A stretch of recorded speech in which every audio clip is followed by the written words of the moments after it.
Good afternoon, ladies and gentlemen. Fellow Kenyans, the last 2 weeks have been a difficult time for us as a country, where Kenyans have regrettably lost lives, many have been injured, property destroyed, and our institutions, especially constitutional institutions, attacked. Once again, I extend my deepest condolences to those who unfortunately lost their lives.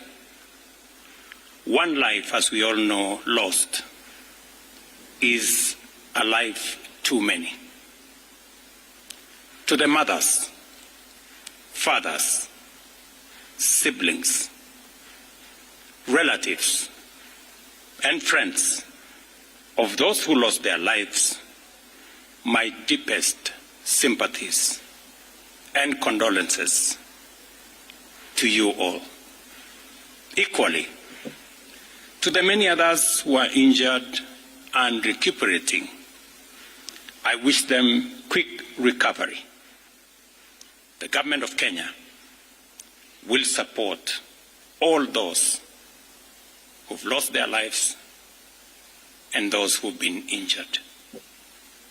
Despite all this, as a nation, we are finally discussing issues.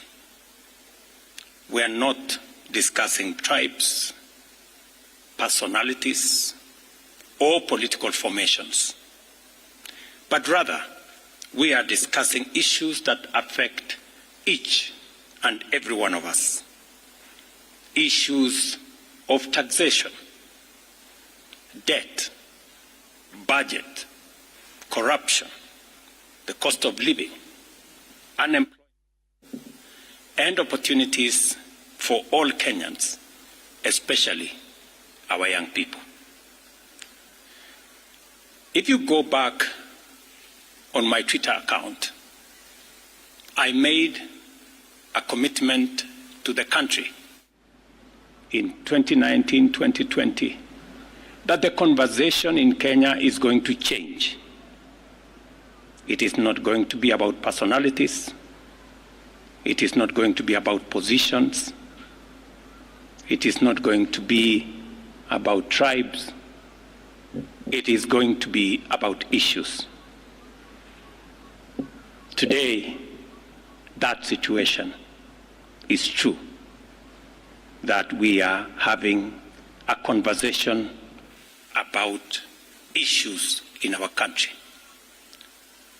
We must all be proud of ourselves that we have managed to elevate the debate in our country to the level of issues that affect all of us. I am very happy that we are having a conversation about jobs for our young people, about opportunities for business, about manufacturing, about taxation, about debt, and all the other things that are important to all of us. I make this statement to highlight the actions taken in response to the overwhelming public feedback in the recent days, and to fulfill my commitment to continuously and effectively listen to the people of Kenya, and to underscore my intention to always take public contributions in good faith, applying them to enrich policy making, governance, and government programs. Public debt is and continues to be a major point of engagement and conversation in Kenya. I have today appointed an independent task force to carry out a comprehensive forensic audit of our public debt and report to us in the next 3 months.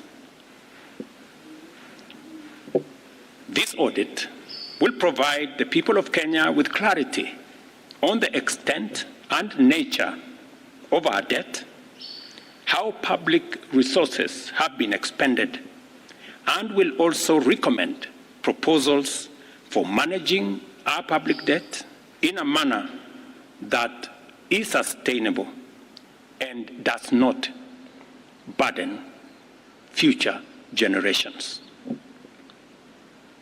The consequence of withdrawing the finance bill is the reduction of our revenue targets by 346 billion. Over the last few days, our Treasury team has been assessing the adverse impact of either reducing the budget by 346 billion in full or borrowing the 346 billion in full. And cutting the entire amount in our assessment would significantly and drastically affect the delivery of critical government services, while borrowing the whole amount in full will occasion a fiscal deficit by a margin that would have significant repercussions on many sectors, including our exchange rates and interest rates. We have since, after extensive consultations, struck a middle ground, and we will be proposing to the National Assembly a budget cut of not the entire 346, but a budget cut of 177 billion, and borrowing the difference. Whatever we are going to borrow, the difference, will increase our fiscal deficit from what I intended to be 3.3% of our GDP. It will now go up to 4.6% of GDP, still lower than last year, and will be used to fund some of our critical government services. We will use the money that we will borrow to protect funding for some of the critical areas that the people of Kenya have asked me to protect. They include hiring of junior secondary school teachers and medical interns, funding the milk stabilization program for our dairy farmers, reviving our stalled road projects that are in many parts of Kenya, retaining the fertilizer subsidy program that has helped us manage our cost of living, settling the debt owed to farmers in our coffee sector, capitalizing the coffee cherry fund to support our farmers in that sector, enabling public-owned sugar mills to pay outstanding debts to sugarcane farmers for their deliveries, additional funding for higher education, new funding model that was in our plan will now receive additional funding, settling arrears owed to counties, settling arrears for NGCDF, and settling arrears for our pensions. Accordingly, in keeping with the enhanced austerity measures we have committed to implement and align government expenditures within the budgetary implications of the withdrawal of the Finance Bill 2024, the following actions shall be taken with immediate effect towards the realization of the new budget. 47 state corporations with overlapping and duplicating functions will be dissolved, resulting in the elimination of their operational and maintenance costs, and their functions will be integrated into the respective line ministries. Staff currently employed by the affected corporations will be transferred to ministries and other state agencies within government. The decision to fill the position of Chief Administrative Secretaries is hereby suspended. The number of advisors in government shall be reduced by 50% within the public service with immediate effect. Budget lines providing for the operations of the office of the First Lady, the spouse of the Deputy President, and the Prime Cabinet Secretary will be removed. Similarly, the budget provisions for confidential budgets in various executive offices, including my own office, have been removed, and the budget for renovations across government reduced by 50%.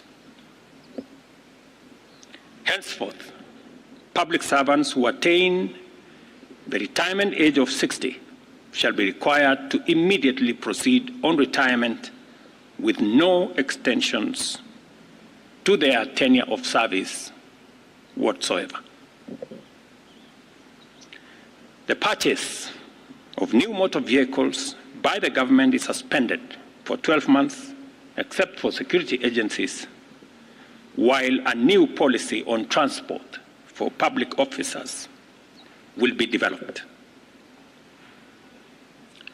All non-essential travel by state and public officers is hereby suspended.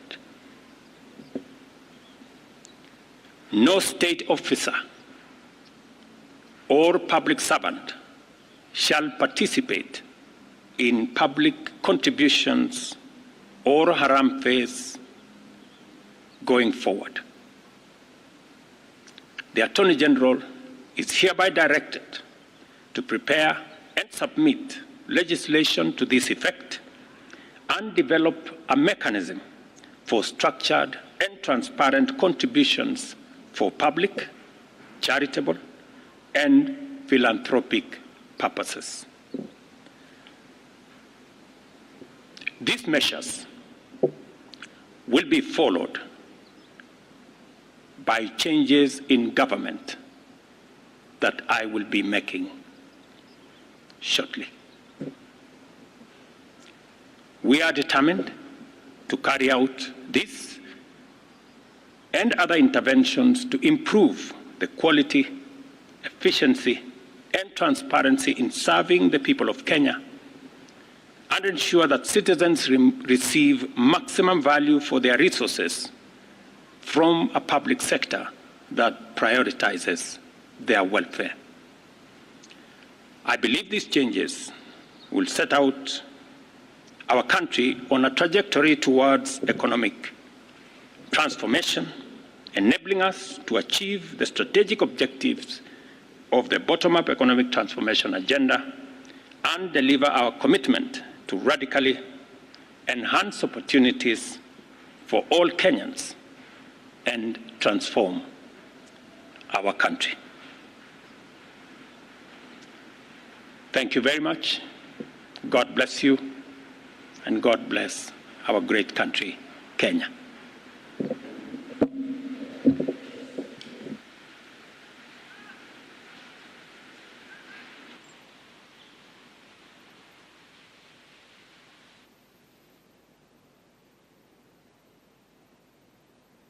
Na hiyo ni hotuba ya Rais Ruto kutoka ikulu ya Nairobi ambapo